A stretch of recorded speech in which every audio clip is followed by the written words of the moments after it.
the whole insecurity issue, do you think it is snowballing into a tribal or ethnic clash? Yes and no. I say yes and no with a pinch of salt. You know, yes, in the sense that there has been a consistent failure of leadership in Nigeria for several years. And that has necessitated or given impetus to the breakdown of law and order or insecurity in the system. Prior to now, there have been clamor for the change of service chiefs, and all of us are witnesses to what has become of that clamor. Eventually, the service chief decided, for me, in my view, to resign, and they were rewarded with appointments, ambassadorial appointment. You know, it gives you an insight into what actually is playing out in the echelon of leadership in Nigeria, whether there is really commitment in ensuring that citizens' lives and properties are protected. I've always said it here, and I'll continue to emphasize it, that protection of lives of citizens and their properties is a fundamental objective of government, for which if any government is found wanting in these areas, is not capable of leading a nation like Nigeria. So if leadership has not been able to address security challenges in Nigeria, I think they have failed, to put it mildly. They have failed, both the citizens and the society. So what you see play out, all these ethnic clashes between the herders and the farmers, is a reflection of the body language of those in the leadership of authorities. Because I listened to one of the governors in the north who said that the herders should be armed with AK-47 to protect themselves. And you know, that gives you the impression of what is more about ethnic division. And we have to understand history. Those who don't abide by history are tempted to repeat it. You know, these are the game plans: divide and rule. So if the northern leaders are saying you have rights to movement, of course it's granted, but it is not absolute. There are conditions. So because you have right to movement doesn't mean you can move from your wherever you are coming from to my house. So there are exceptions which you must deal with. So for me, I don't apportion blame to all those ethnic clashes and all of that. It is a reflection of leadership failure in Nigeria. And that's our next topic of discussion, the herdsmen farmer crisis, where the call for firearms has grew. Just like you said before now, the governor of Bauchi State came out to say AK-47 bearing herdsmen are forced to do so because the government has failed to secure their lives and livelihood. What will you say about that comment? Well, that comment that he has made is barbaric in the sense that, look, we in the Southwest, there's a group in the Southwest, a farmers group, that actually said that about 4,000 farmers in the Southwest have been killed during the past 8 years. Now, should we therefore go and get firearms in the Southwest? That would be illegal. But now, the Fulani herdsmen carry AK-47 openly in the presence of security agencies. Now, what Governor of Bauchi State has said is simple. He's only reaffirming an illegality. That's what he has done. He's affirming an illegality, which is totally barbaric, because it will lead to total anarchy in the land. But there is a section of the Constitution that talks about bearing of firearms. You see, for you to bear arms in Nigeria, you need to be licensed. And the kind of firearms you bear will be, clearly stipulated. You cannot carry AK-47. You understand? Maybe there are hunters' guns. There are also guns for security. You understand? Not kind of that rapid firing ammunition, the AK-47.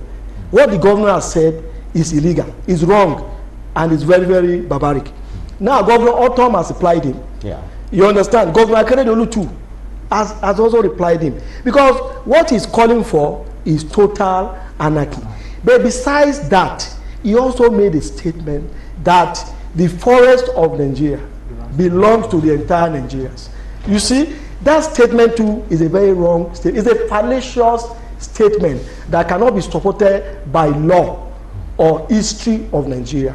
By law, land in every state is held in trust for the people by the governor. That's why we go to the governor to obtain our certificate of occupancy. Even when I buy federal government land in Lagos, I still pay land use charge to Lagos state government. If I'm not careful, when I want to regularize my paper, I pay twice.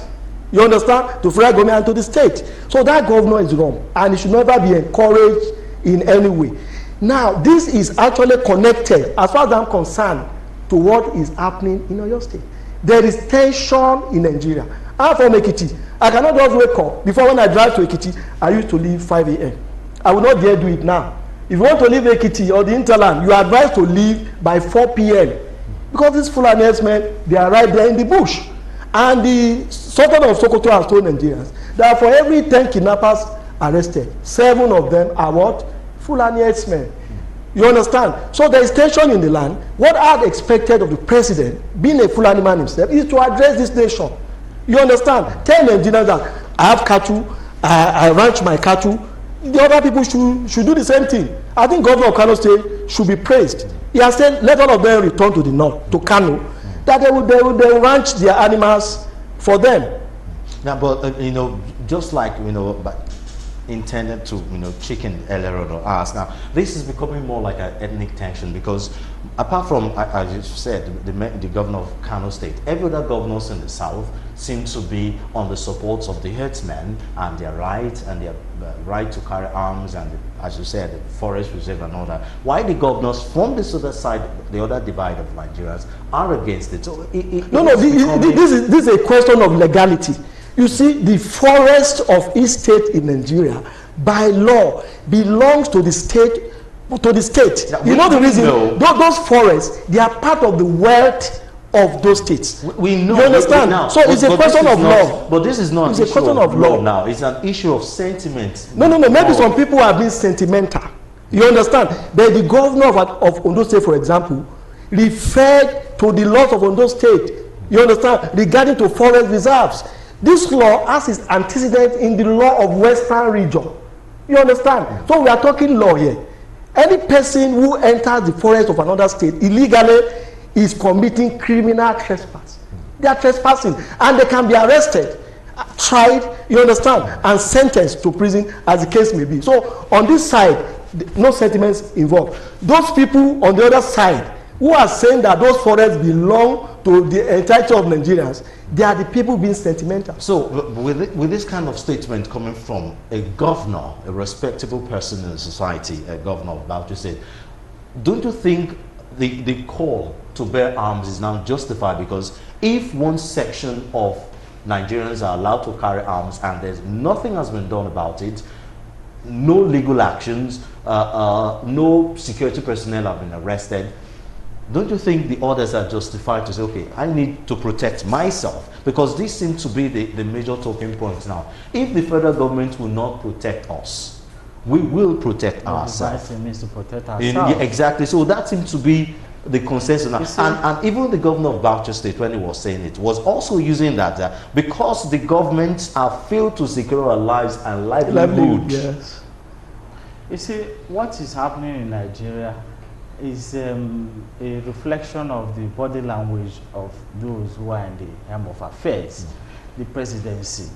Presidents seem to have promoted or elevated certain ethnic groups over and above others. And that is what is creating the ethnic tension, ethnic crisis, and clash between herders and farmers. Because if the president had come openly to say that Nigeria belongs to all of us, but the body language seems to be that some people are more Nigerian than others.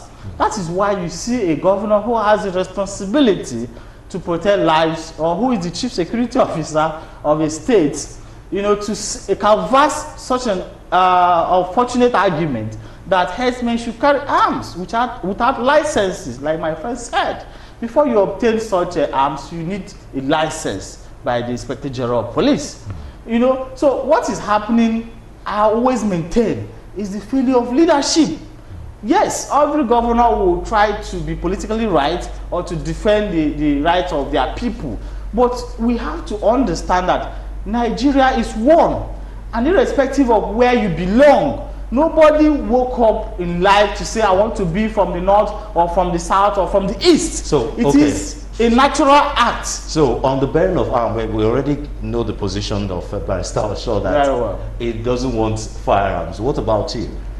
What's your position? You said that I didn't say I don't want firearms. I didn't say so. I'm not saying that those Fulani bearing it are bearing it illegally. That's what I'm saying. So if they can bear it, let us in the start to get our own AK-47. Let's just assume now that the Constitution allows it. Or will you stand in the side of the Constitution that says, okay, we should start bearing arms to protect ourselves? Absolutely. Absolutely. Okay. I'll support that. You know the reason? The federal government of Nigeria has failed Nigerians and it has failed itself. You understand? For that reason, we have no choice other than to bear arms to protect ourselves. Okay. Unless those Fulani herdsmen are openly and genuinely disarmed.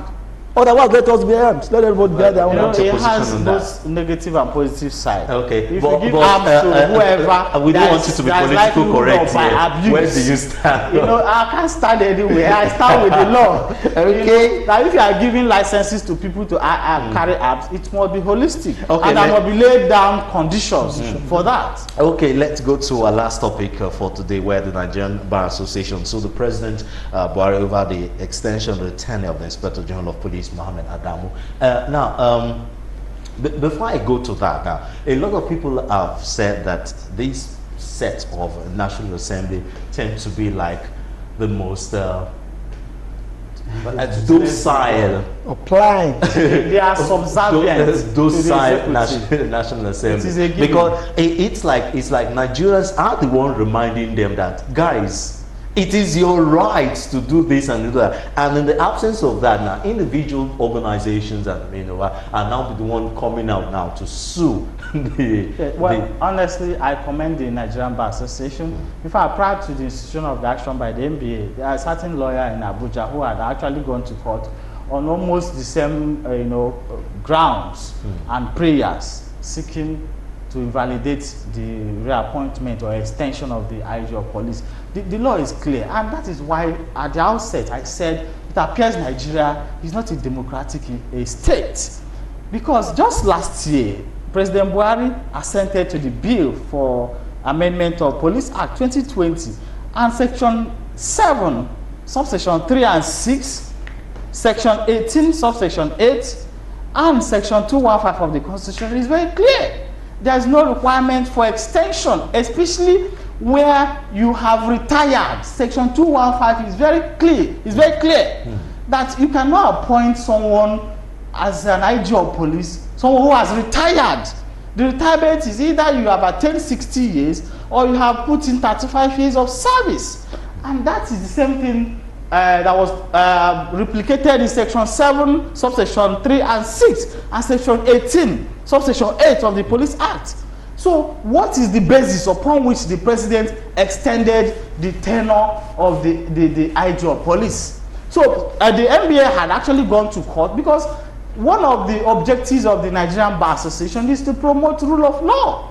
And when you see that the executive is indeed observing this rule of law in breach, they have a responsibility to go to court. That is what they have done. But I have a problem. I'm sorry to say this. Because we check the time frame. They have gone to court.